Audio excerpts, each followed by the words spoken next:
Hey guys, welcome back to the channel. Today's video, we're going to be talking about the Federal Reserve possibly pausing the interest rate hikes. Now, overall, what does it mean to you? The Federal Reserve is likely to pause the aggressive rate increases. We have seen 10 rate increases last year. That is right, guys. This is the fastest in 43 years. Since the early 1980s, we have not seen interest rates go up this fast. We are living in uncharted territory is what we're kind of looking at because we don't know what the long-term effect is going to be with rates going up, not only as much as they have, but as fast as they've had. Now, the Fed is looking, of course, to cool inflation, higher prices, and causing real wages to decline that are squeezing the household budget. If you do have a budget, which again, I always highly recommend, you've noticed that things have gotten more expensive and it is a lot tighter on the budget when it comes to monthly payments, especially if you are looking at credit card payments, things of that nature.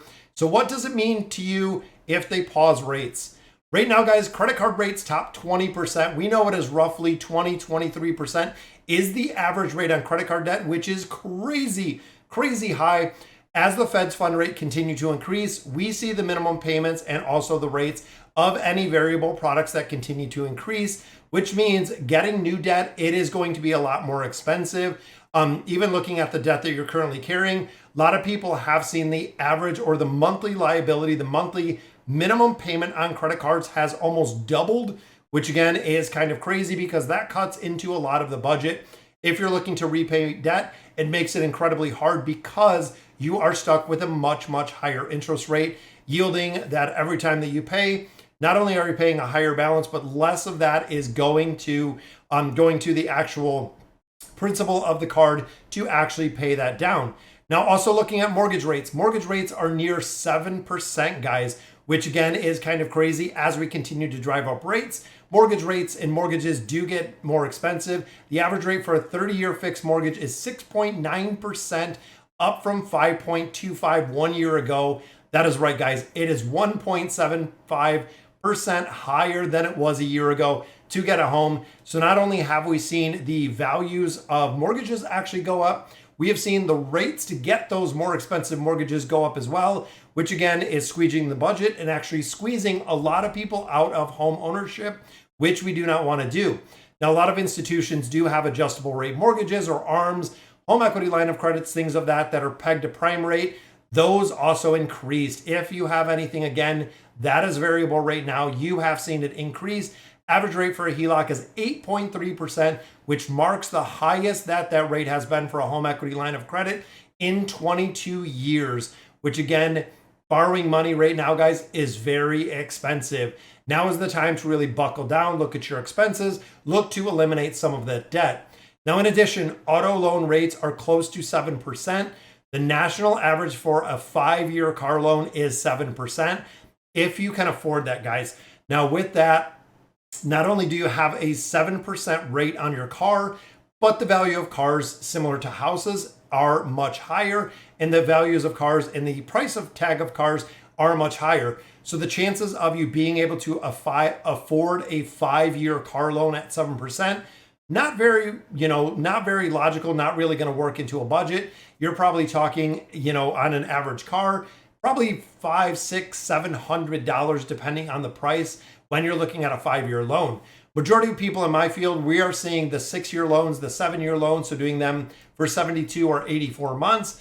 That makes the rate even higher, where if the national rate or the average rate is 6.87, if you're looking at a 72-month loan, it's about 7.25. If you're going all the way to 84 months, so actually extending that duration to 7 years, usually it is about 7.5 to 8% rate, which again, coupled with the much higher prices, is very tough. Now, in addition, the federal student loan rates rise to 5.5%. That is right, guys. Student loans are not subject to a fixed rate. They are adjustable. They are based on the Fed's fund rate. So student loan rates are also fixed, but some borrowers are immediately affected by the moves. Big thing with this, because of July, undergraduate student loans taking on new loans is 5.5%. Which means that our people as of July of last year that are going to school are going to pay a much higher rate for student loans because those have adjusted, which again, the government owns a majority of loans. When it comes to student loans, they own a bulk majority of those student loans as well, which again can be very tough. Now, Deposit rates. This is the only positive side for it, guys. When you look at your high yield savings, when you look at your CDs, this is the first time in probably almost 20 years that we have seen actually deposits and deposit growth. The Fed has no influence on deposit rate. The yields tend to be correlated to the targeted Fed funds rate, savings accounts rates, or retail large banks, which we know. When you look at your JP Morgan, your Bank of America, your Wells Fargo, majority of them, the national average on a basic savings account is 0.4% on average, which again is paying next to nothing. High yield savings like the one offered by M1, I have an affiliate link right down below, is offering a 5%. That is right, guys. 0.4 is the national average. High yield savings through M1 is 5%, which again is absolutely incredible that they're offering such a high rate on a liquid savings account, which is huge. That is where I am housing my money. When you look at the return of the stock market, long-term liquid emergency savings, it is really the place you want to park your emergency fund. If you have, 3 to 6 months of emergency fund or even more, and you're getting a 5% return, you are cutting or hedging your inflation because of the good return that you're getting on those deposit rates. Now, of course, you do have to pay tax on it, everything else, but it is well worth it. It has gotten to the point where if you're putting money in there, let's say you even put in $10,000, you're getting a 5% return. The money you're paying interest on, you only pay a very small majority of the interest earned on those savings accounts, which again makes it super beneficial. So is the Fed going to pause the interest rates, guys? That is really the question. I believe they're meeting next week or this week. I believe it is around the 14th that the Federal Reserve is going to be meeting to see if, one, they're going to pause interest rates, which a lot of people are kind of saying. There's another kind of boat or another group of people who are saying that it is going to go up another 0.25%. If we see a 0.25% increase, that means we are to 5.5% for a Fed's fund rate, which means everything we just talked about gets more expensive.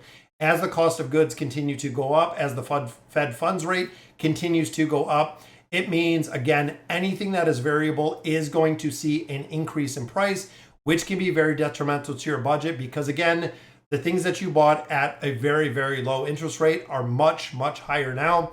We had auto loans as low as 1.74. Now we're seeing them at 5.74. So again, if you're looking to buy a new vehicle, guys, shop around, make sure you get a good rate, make sure you're a term that fits into your budget, which of course you do have to have a budget in that point before you really get started with any of this. So, all right, guys, so that'll do it for today's video. Let me know in the comments what you guys think and which way you think the Fed is going to go. And as always, thank you guys for watching.